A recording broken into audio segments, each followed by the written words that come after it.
The Saskatchewan government has announced that there are 210 presumptive cases of variants of concern in Saskatchewan. 185 or 90% of those are in the city of Regina. That's in addition to 62 confirmed cases of variants in the Queen City.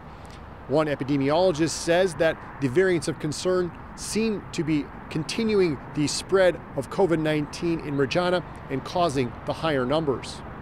We need to have a targeted, perhaps a lockdown for a short duration, in order to tamp down the variant-driven escalation. Last month, Dr. Saqib Shahab said evidence of variants of concern spreading through a community may require more stringent measures. Last Tuesday, the government announced that household bubbles could increase to a maximum of 3 and 10 people could gather at once.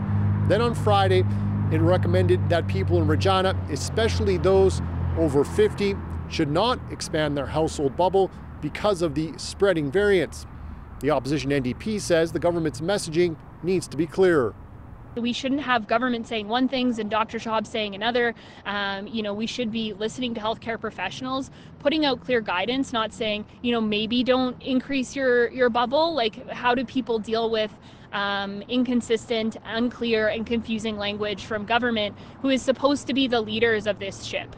Saskatchewan's health minister says more information on how the government plans to deal with the situation in Regina will come tomorrow. We're going to announce any updates tomorrow on what we need to be doing.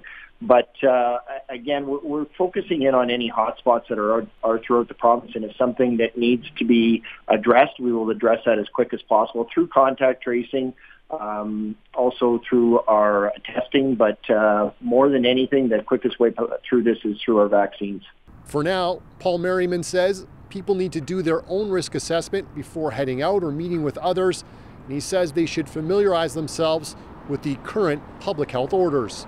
Adam Hunter, CBC News, Regina.